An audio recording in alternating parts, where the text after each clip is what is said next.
Welcome to Gods and Movie Makers, otherwise known as Sacred Celluloid, the show about how religion and the Bible shape the stories we tell on screen.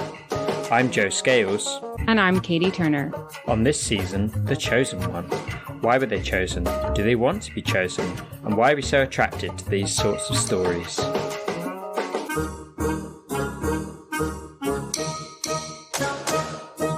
We're joined today by Catherine Gwyther to talk about Dune. Kat is a PhD researcher in Hebrew Bible at the University of Leeds, working on Utopia and Exodus. She's interested in how utopian literature and science fiction and the related criticism can enrich our understanding of biblical texts and their reception. Welcome, Kat. Thank you for having me. To get a sense of your sci-fi taste, Kat, we're going to ask a starter question. If you could have any sci-fi technology at your disposal right now, what would it be? Does it have to be one that's in a book, or can I make one up on the spot? Book, movie, TV show, whatever. This is going to sound really dystopian then, but something like Soylent Green, not the humans. Right, do go on. Imagine a technology that either plans out your meals for you or does all of like your household labour for you, as it were. A world in which that exists, because coming to the end of my PhD, that is something that I am loathing to do. That's Rosie on the Jetsons. I don't know that reference, but perfect. The Jetsons is a cartoon, and Rosie is a robot maid, and she does all the cooking and cleaning. It is one of the difficulties of being a human that I hadn't anticipated for. Turning to our topic of conversation, when did you first encounter Dune? So I read the book originally when I was 14, but it was one of those books that was in my school library, and I remember it being kind of advertised towards the boys, and I'm just stubborn, and I was like, oh, I'm going to read that, because I was a great reader, reading a lot and reading big books. I had no idea what any of them were about, but I would class myself as like a big book reader, and Dune was that. So I read it then, didn't touch it for nearly 10 years. Film comes out, and I was just like, right, I'm going to see that because it has all my kind of favourite things. It's a big sci-fi epic. The soundtrack is fantastic. So I went to see it at the cinema and loved it, and came out of it with a list of things in my head that I immediately wrote down in a notes app of all the kind of biblical imagery and references to the Bible. I think this is just the downside of being someone that is interested in biblical themes and is aware of how kind of pervasive they are in culture. Came out, wrote all the Bible themes down, and since then have been dying to have someone to talk to about them in detail. So thank you for having me. Well, it sounds like we're going to be in for a really rich discussion where you'll get to make use of all of those notes. But before we jump into it, let's do our movie synopsis. There's something happening to me. There's something awakening in my mind. I can't control it. What did you see? There's a crusade coming.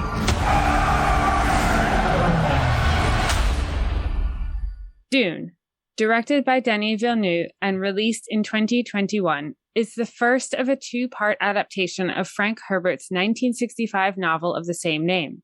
Set in the very distant future, in which human civilization has abandoned Earth for far-flung planets across the galaxy, the film follows Paul Atreides, played by Timothée Chalamet, as his family, the noble House Atreides, is attacked by the rival House Harkonnen in a power play for control of the desert planet Arrakis.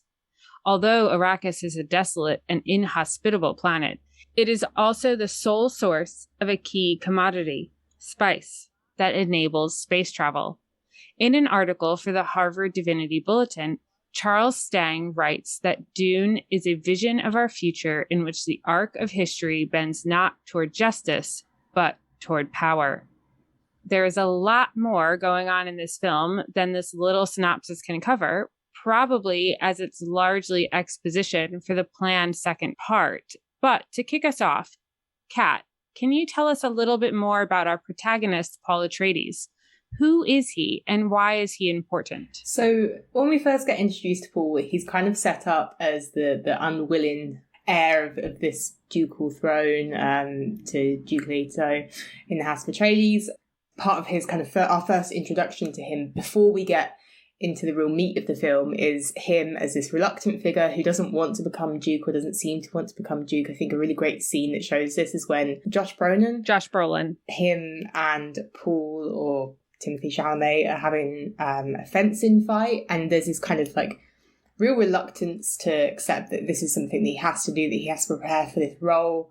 And I think that links very nicely to themes of The Chosen One a little bit later on. We then start to uncover a little bit more about Paul, and that actually through his connections to his mother, Lady Jessica, played by Rebecca Ferguson, who is always fantastic in everything she is in. We start to uncover that there's actually a bit more going on here, and there's actually some connections to prophecies through the Bene Gesserit, but then also prophecies about a character that Paul is linked to, or a messianic figure that Paul is linked to, and we start to uncover that slowly through the film. I wouldn't say that the film really does justice to Paul's character. It's much more, as KT said, setting out the plot for the next 2 films, I think. But we start to get hints at what Paul could be beyond just being this kind of ducal heir and becomes Duke in the film we see. I know you've set off right away with denoting how he's set up as the chosen figure, or the chosen one. But Joe and I are in a bit of a disagreement about including Dune in the season at all, because I think Paul is far more of a savior figure than a chosen one, even though those two things overlap a lot. But Kat, you've mentioned that you think Paul is like Moses, which would put him squarely in the chosen one category. So could you talk a little bit more about why Paul is like Moses? Yeah, so I think kind of rolling it back to this chosen one imagery, I think Paul is the chosen one, air quotes around that, in 2 ways. I think one has that kind of Duke, royal, chosen one, and then does the tropes actually, I think, through that, but then also this religious messianic figure. And the reason I think that he's a bit like Moses is I think of the scene in Exodus 3, the burning bush, where Moses is told by God that he's going to be the one that's going to liberate the Israelites from Egyptian enslavement, that he's going to be the one to save them through God's guidance. And there's this real reluctance of, I don't want to do this. This isn't like something that I feel that I can do. I'm not a Hebrew. I've been brought up Egyptian. This isn't who I am. This kind of dealing with this unfamiliarness, the task that he's been given. And then he slowly kind of comes to accept it over the course of the next couple of chapters. And he does what God tells him, and he does take the Israelites out of Egypt. But I think that kind of real reluctancy is something that I think the chosen one has, this kind of, I don't want to accept this role, but I have to, is something we see maybe not in religious texts as much, or maybe not what we associate with religious texts, is kind of divine destiny. It's always meant to happen.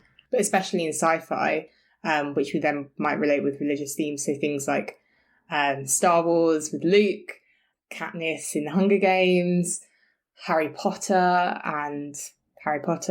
But this sort of reluctant nature to being the chosen one, fulfilling that destiny, becoming the person that they're proclaimed to be. And I think Paul actually really demonstrates that quite well in a way that I find a lot of similarity with Moses. And I think part of what struck me really well with Moses and Paul is that great scene when Paul's on Arrakis for the first time and he touches the ground, he touches the spice, and he has these visions associated with it, and it's a very kind of material, sacred moment, actually. I would go as far to say that, this real feeling of being connected to this land and connected to this spice. But it really reminds me, or gave me, or evoked the kind of same feeling I had when Moses steps on sacred ground for the first time in Exodus 3. And while I'm probably not going to say that they're exactly the same, or that Paul could be mapped onto the Moses in Exodus 3 story, but I think there are similar things going on there. And also, as a Hebrew Bible nerd,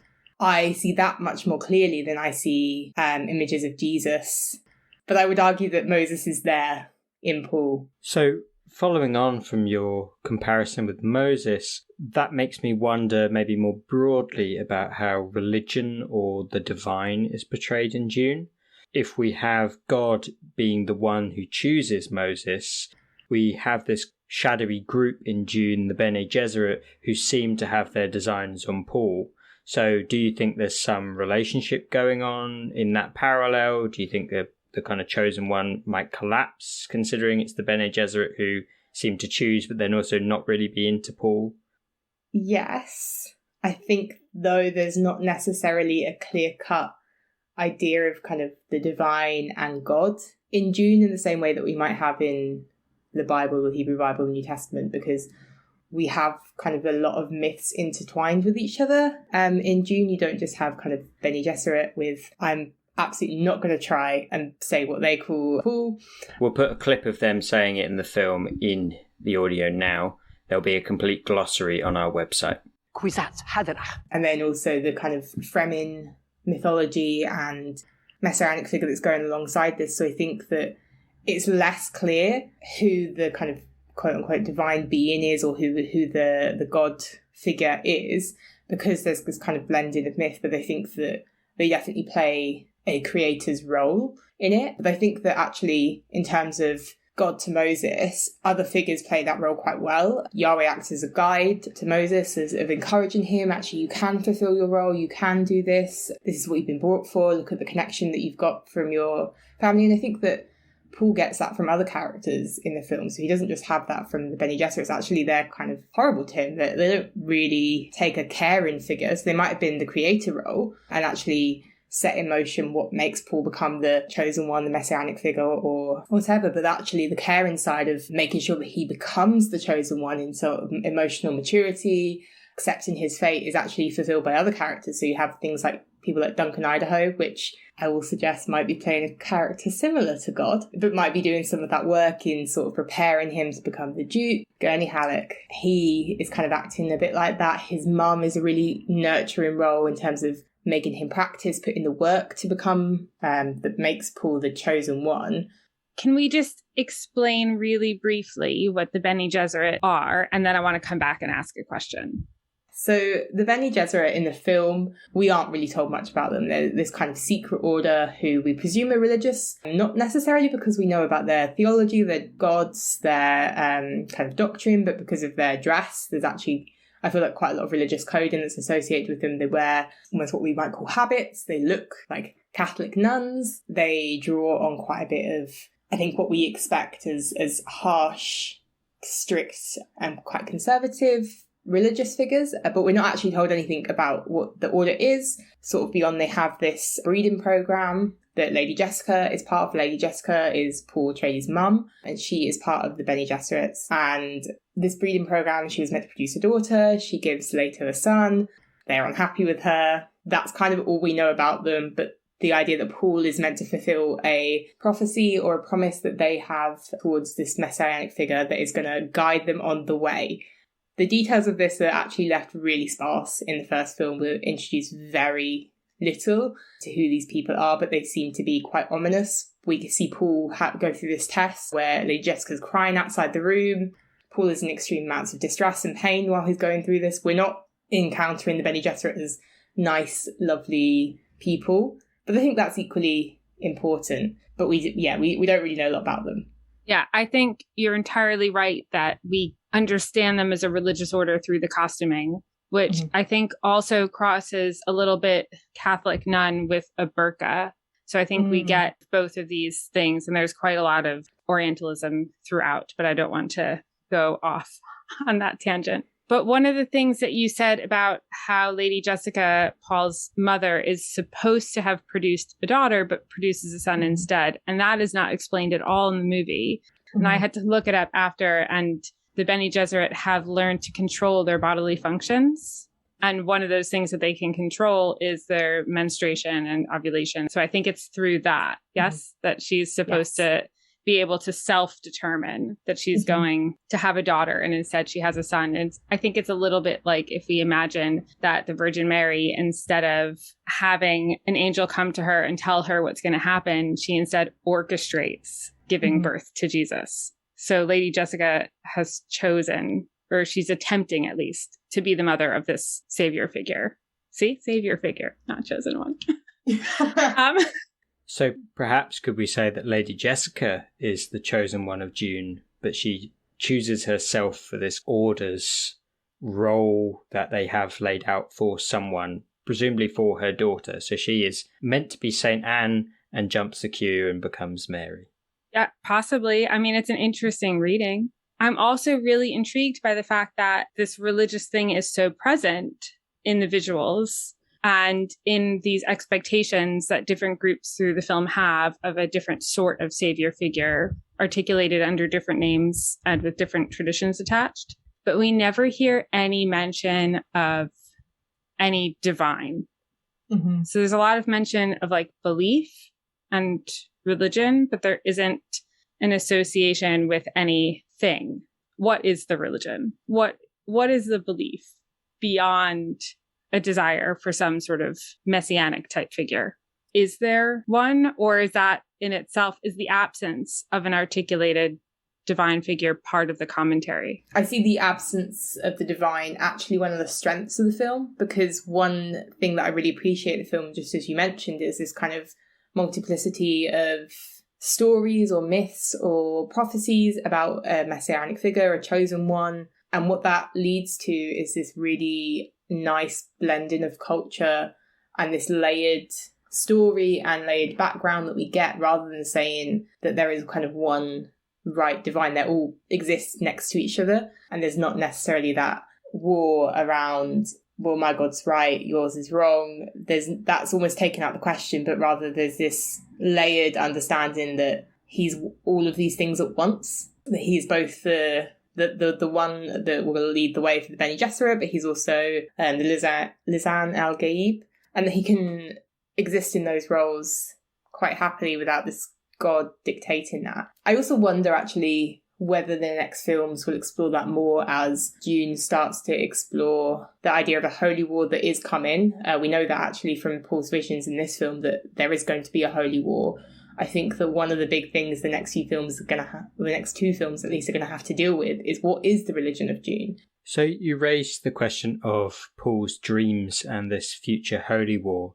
So I think this tips over nicely into perhaps the role of dreams in the film, which opens with this rather enigmatic line about dreams being messages from the deep. And then throughout the film, Paul is often depicted waking from dreams, and the world around him seems to have changed after he wakes up. There's also this line about him dreaming things that are going to happen.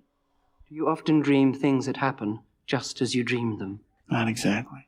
So throughout the film, we're shown repeatedly these potential futures, but almost every time we reach them in the film's narrative, Paul seems to do something slightly different. So could this dreaming, the dreamer who fashions reality through that, be related to this theme of Chosen One? So this is the thing, is that I think the visions really add to our understanding of Paul's character as a religious figure, as someone that kind of prophesizes, maybe a bit like Nostradamus, as someone that has the capacity to control or see the future. But they don't actually think they add to him being the quote-unquote chosen one. I think the use of dreams probably associates it with much more of the genre of science fiction, which uses dreams and visions quite a lot to imagine or to start to break open what could happen. It's a really good narrative tool to open questions about how could the future look. So here I'm thinking about a book, The Lathe of Heaven by Ursula Le Guin, which is fantastic. It's very short, everyone should read it, but it's a sci-fi novel where this character, George Orr, has dreams, and the dreams alter the world around him. It's very kind of classic utopian science fiction, but it's set in a normal world. I think it's set in Portland, Oregon.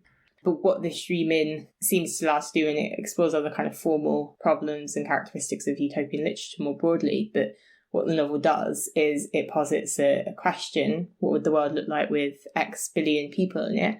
It allows that to come to life, and then examines the problems of that and how do we fix that and what's the details there. So I wonder actually, are the dreams much more a science fiction genre, something that we might associate with that, and then we actually read the religion into it, or whether, yes, it is part of the science fiction genre, but actually it helps to recognise Paul as a religious figure because of the emphasis on dreaming we see in other religious characters. So I'm not sure that I would necessarily label it as part of him being a chosen one, but I definitely think that it adds to our understanding of him as a religious figure and someone that is chosen, because it's quite special of him to be having these dreams and visions. No other character seems to have them in the same way that he does. I want to pick up on something that's been mentioned a few times in some of these answers, but we haven't really discussed yet, which is the Fremen.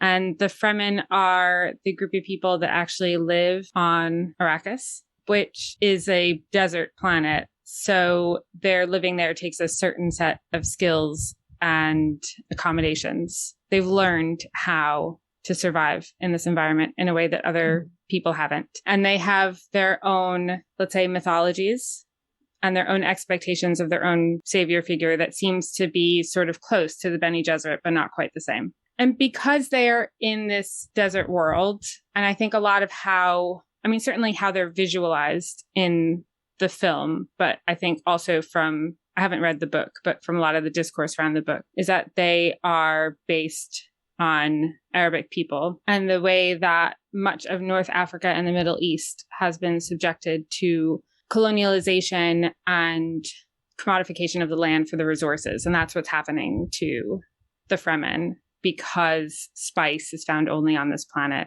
And spice also happens to be sacred to them. So I'd like to ask you if you could talk a little bit more about how the sci-fi genre allows us to think about these big themes of colonization and commodification of resources. So there's clearly that discourse going on in a sci-fi context, but beyond that, can we also take that back into thinking about biblical text? So it works really well on a narrative level. So you have Moses or Joshua, we might read as Paul, leading the Israelites or the chosen Fremen to this promised land or paradise in the Fremen myth.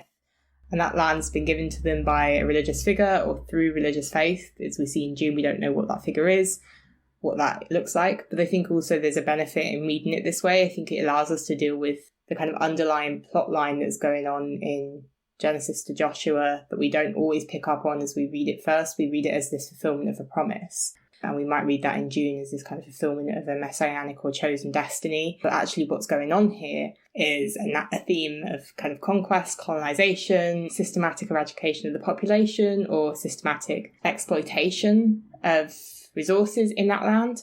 We might not really think about that in the Hebrew Bible. We think more about covenant, promise, obedience, worship, all associated with the deity. But actually what's going on under that is this land ideology that is centered around conquest and colonization. And that really maps on to how we understand Dune.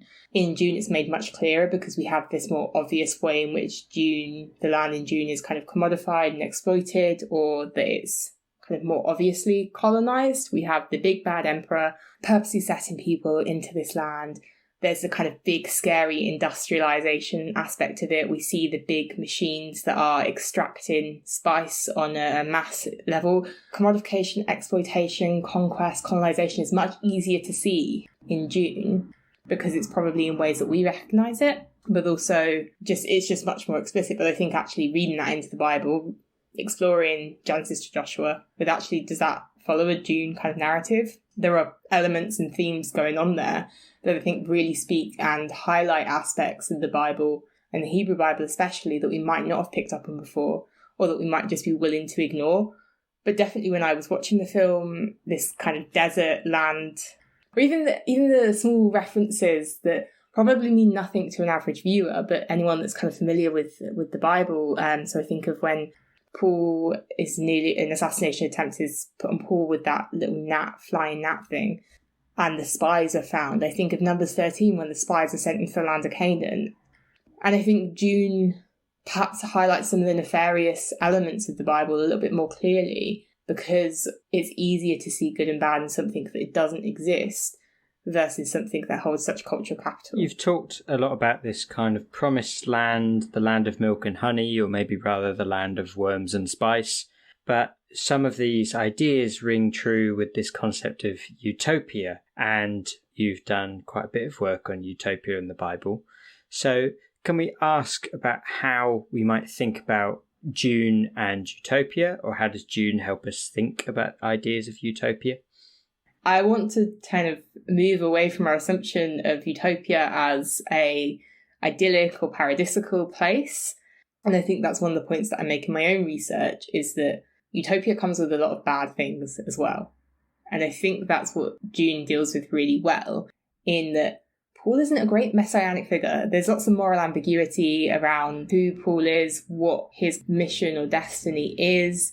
whether he's just actually going to become like a reiteration. We get lots of mentions of jihad, a holy war that's coming. I should mention that there's actually a lot of like Islamic references throughout the film that are often layered with maybe Christian or a Jewish myth. Is a real blending of religion here. But actually the moral ambiguity in this narrative in Dune is one of the best things about it. It makes it interesting and a rich film to watch. Nobody really wants to watch a plot where you can predict what's going to happen 5 minutes in. But actually that's what speaks to the concept of utopia for me the most, is that actually utopia has a moral ambiguity about it that we often don't recognise. And I think for me, that's probably where it can speak to utopia. I wouldn't say that Dune is a utopian film. I think that's going to be a different topic. But there are themes perhaps that we associate with utopian literature. So Blade of Heaven being a utopian piece, and then the kind of crossover between that with the visions and dreaming that we see in Dune. I think it comes back to the question of how do you understand utopia, right? Is it a subgenre of science fiction? Is it a separate genre on its own? How do we deal with that? But moral ambiguity in both is actually something that's really important, because I think it asks interesting questions about the character, the category of chosen one, if that's how we're going to classify Paul. And it actually brings into question lots of problems with the category of utopia itself. Is utopia always good? Is a chosen one always good? So I think there's lots of parallels there. I'd like to have us jump back a little to our discussion of the Fremen, because it occurs to me that we haven't discussed the suit that they wear and the way that this picks up on the chosen one imagery with Paul. Yeah, so the Fremen have these incredible costumes. All the costumes are amazing. And they have this kind of oxygen or breathing tube that looks like an oxygen mask that you would wear at hospital, but it's black. Prevent them becoming high from all the spice, I presume. And they have these suits that protect them. And I didn't pay enough attention what these suits are made of, how exactly they work. But one of the best bits in the film, and one of the ways that we're told that Paul is special, that Paul is different, or he might be becoming someone that we should pay attention to, is that he knows how to put these suits on. There's a scene where the people that are going onto Arrakis, so at this point it's Leto, it's Paul, it's Josh Brolin's character, Gurney Halleck, Liet Kynes. They're all coming onto Arrakis and they are getting dressed up in these suits. And the judge of the change, Liet Kynes, is instructing them on how to put this suit on, and Paul's already put his shoes on.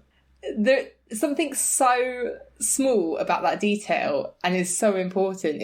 Paul has this almost innate knowledge about Fremen culture or their customs or something that he already knows how to put. And it's noted by one of the other characters, right? Yeah. Who's surprised that he doesn't need to have his suit checked.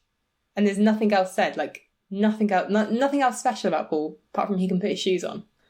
It's such a small detail that communicates so much about Paul being special and chosen, or having at least some connection to the Fremen. We infer that it is this kind of innate knowledge about the Fremen and their cultures. Another thing that's going on in the stillsuit scene, which is really not apparent in the film, because I quite like to think that there is some genuineness to the mystical things that are going on, and that Dune isn't simply powerful people and groups are making all these kind of religious things happen. I think that the film nicely doesn't go into that too far. Paul has visions of the future, and the kind of explanation around him wearing the stillsuit, right, and knowing how they're meant to go on, it just feels right, is because he's been dreaming about him in the future regularly wearing the stillsuits as a Fremen. So there's this kind of like, he's got some insider special knowledge. He doesn't really make too many bones about it, but it's because he has this foresight through his use of the drug spice that he is, and his kind of breeding program from the Bene Gesserit, that he's able to present himself as this messianic figure. And the Bene Gesserit are planting these things as well. So the Missionaria Protectorate, or whatever they're called, has this whole program of spreading these kind of sayings like, you know, the mother and the son will come, he will know your ways as if born to them, all these other kind of things. This is a maker, all the things that essentially most of Jessica's interactions with Fremen, she's running from scripts that she's essentially had to learn that the Bene Gesserit have put ahead they've kind of planted these religious traditions so that the Bene Gesserit can kind of go anywhere and slot into these important positions on any planet. So that's all in the background in the books, but anyway, it's not in the film. It was in the film some, and this is very much part of like where I saw saviour stuff. So the fact that like prophecy in the Hebrew Bible is written as if it's foretelling something in the future, but it's actually written after something has happened. I was just going to insert like ex eventu prophecies. And have I written a lot about that in Utopia in my thesis? Absolutely. But then when you get to the New Testament, now they're prophecies that have existed in the culture for a while, and they're considered differently. And so they're used to fill in information about Jesus or to demonstrate that Jesus is who was prophesied. And so I think that is very similar to what's going on with Paul, where a foundation is being laid based on prophecies, and then those prophecies are being mined in order to demonstrate that he is who was foretold in the prophecy. The sort of circular thing that you get with Jesus. That is so well put. Mm-hmm. I really like that. Okay. I agree. I have nothing to add to that. If we are classifying Paul as a chosen one figure, do you think Dune is doing something interesting with the chosen one trope? Is that moral ambiguity something that is interesting to Dune? I would say, personally, we can find moral ambiguity in a lot of different chosen one figures. So maybe that's not the thing where something interesting is happening. There seems to be like, what I found most interesting is that it's not only a religious chosen one, but it's coming back, like I said at the beginning, this dual narrative of chosen one that's going on is that we see Paul kind of questioning his kind of figure as, or position as the heir to the House of Atreides, but I think also that helps him then question or establish himself as the chosen one in other ways. So I think that actually one's a foil for the other, and I think that that's something that I haven't necessarily seen in a lot of films that I probably associate with chosen one imagery. So thinking of Katniss in the Hunger Games, The Maze Runner, films like that. I think that the narrative is really clever in that it uses this kind of less religious idea of the chosen one, right? It's this hereditary chosen one. You were born by birth. You were chosen to become the next in line. But actually that helps explore the idea of the chosen one in other ways. So his doubting of that lends to the doubting of the other. And I think that that's probably the most interesting thing that I found throughout, was that actually we got the first hints of Paul being the chosen one, not because we've been told that he's a religious figure. We haven't really been told that actually so far in Dune. We've kind of got hints, but nobody's come out right and said, no, you are this person. There's lots of, they think of you as, you are seen as, not Paul saying, I'm the one that's going to lead the way. There's none of that. But what you have is that kind of side-by-side narrative of him accepting his fate as the Duke of the House of Atreides, and then you might see, or you kind of predict that he will be accepting his fate as the chosen one, and because those narratives have gone side-by-side in the film. And that's what I found really interesting about it. I think also the lack of divine is probably also really interesting because of the appearance of those, or the kind of fracturing of that divine role into lots of different characters throughout it. But definitely, yeah, the dual role of the chosen one. So it seems basically like we're going to have a lot of stuff to talk about from the second Dune movie. Absolutely. I think if the second Dune movie does not give you a fully like rundown of this is the theology, this is how it's running, this is Paul kind of having Yahweh, the burning bush, I am who I am moment, then I think we're in trouble, because something needs to happen for this to kind of move forward. It's been so great having you with us today, but before we let you go, we'd love for you to pitch us a pairing.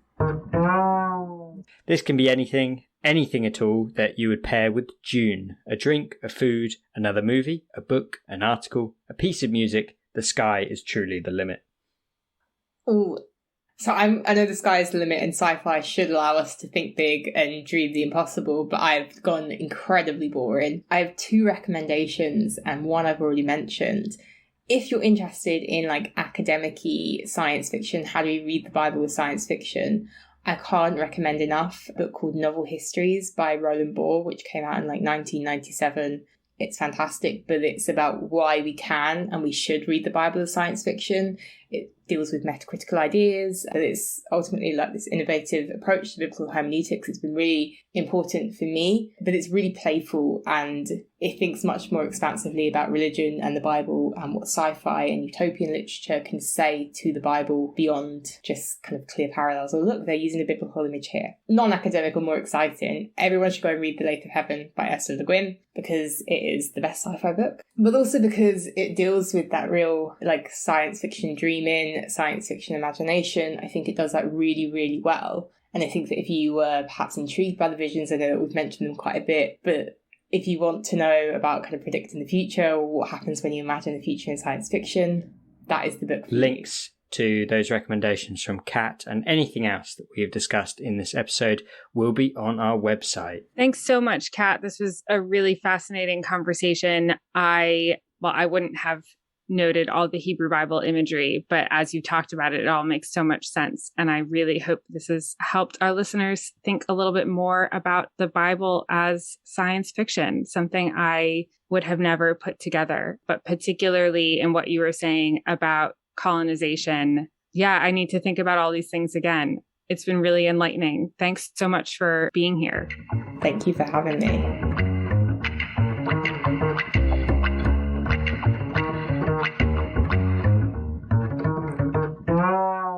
That's our show today. Gods and Movie Makers is researched and produced by us, Joe Scales and Katie Turner, and supported by listeners like you. Our music is by Style to Kid. As always, you can follow us at GodMobPod on Twitter and Instagram. If you've enjoyed what you've heard today, head on over to our website, godsandmoviemakers.com, where you can donate to us or subscribe for additional content. Thanks for listening.